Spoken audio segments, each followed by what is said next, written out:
Evening on the show, aviation regulator DGCA warns Air India and imposes a 10 lakh rupee fine after the airline is found guilty of denying boarding to confirmed passengers. A show cause notice has also been issued to Air India. The regulator has also asked the carrier to compensate the passengers who were denied boarding. Samir Dikshit joins us with more details.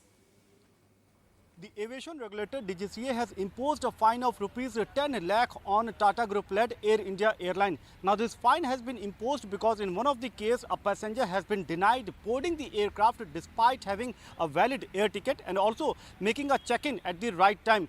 So for this the DGCA aviation regulator has imposed a fine, and not just this, the aviation regulator has also found out that the airline is not following the proper denied boarding protocols.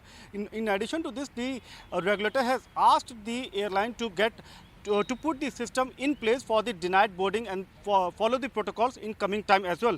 Along with this, what we are also getting to know from our sources that Air India has been asked to immediately put systems in place for the entire issues to be resolved. In addition to this, the DGCA may take further action against Air India if the airline fails to put the system for the denied boarding in coming days. So these strict actions have been taken by the regulator, and this is not just the first such case. In the past also, regulator has taken such a strict measure against various airlines for various reasons as well. All right, let me go across to Ajay Awtaney, founder of livefromalounge.com, who's joining us on the show. Now, Ajay, the fact is this is not just an Air India problem. This is a problem endemic across the industry, unfortunately. Do you think that this is going to be sort of a warning call to other airlines as well? Hi, Tamana. Yes, the DGCA a few years back had put in place a passenger charter which described, how much do you need to compensate passengers in case you have a case of denied boarding due to overbooking or because of cancellation of flights and so on. So I would say that has kind of had the desired effect over a longer period of time where, airlines usually don't try and cancel flights last minute right now, but so on.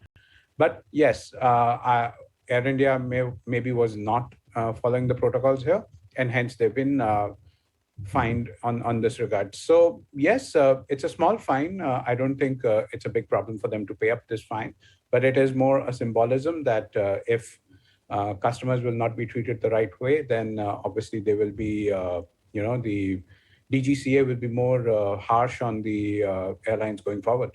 Yeah, just to talk about Air India as well, it's been a few months now since new ownership, change of guard, and of course the expectations are sky high that with the Tatas taking over, there will suddenly be a huge change in the customer experience of Air India. Do you think that there needs to be a sort of reality check in the timeline when that change will be implemented? Absolutely. I think a couple of days back, Mr. Chandrasekaran made a media appearance, or he talked to some publication where he said it'll take about 12 to 24 months for the airline to be really fit for the, how things they really, the Tata Group would want things to be. So obviously, yeah, the customer doesn't care. The customer thinks there's some sort of a magic wand where the transfer of ownership happened, the entire airline would change overnight. But let us remember, it is the same people still doing the check-in, the same people still flying the planes, the same people. The people haven't changed. Some people have changed at the managerial level and above, but most of the people delivering the services day to day are still the same Air Indians that were before. And the Tata Group obviously is trying to induce a cultural change in the organization, but it doesn't come overnight. So things will take time to change. In terms of, give us some context, Ajay, of overbooking of passengers. Why is it such a common grouse as far as Indian aviation is concerned? I think overbooking is a worldwide thing. We notice it across airports across the globe. It is just that a lot of times the airlines in other parts of the world manage it better.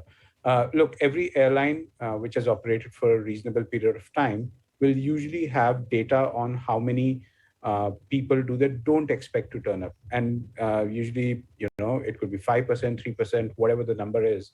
and then they overbook accordingly, because at the end of the day, they don't only have a duty towards customers, they also have a duty towards shareholders to maximize the value that they can generate. And so that's why overbooking exists, and it's a global concept. It's not just something that happens in India.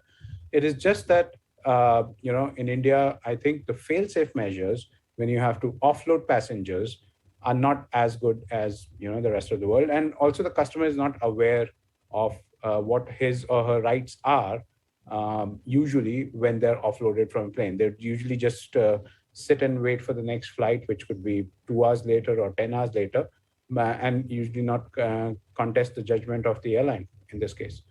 But otherwise, this is pretty standard practice around the No, globe. so that's interesting. What can passengers do if they're told, oh, sorry, flight is overbooked and you just need to hang around? What are the options you have? Well, the first and foremost thing to know is that the airline really needs to kind of get you on your way, if possible, in the next 1 hour. The one thing to always know is there is nowhere written that an airline, let's say Air India in this case, because we're talking about Air India, cannot accommodate you on another airline. They can they can buy a ticket with Indigo or any of the other carriers in case there is a flight leaving 15, 20, 30 minutes later or whatever, and they can put you on the next available flight with another carrier. Just that the airlines don't prefer to do this, because obviously they're having to send money to another carrier in this case, and it's real cost for them. So they don't prefer to do it. But usually there are arrangements between all airlines.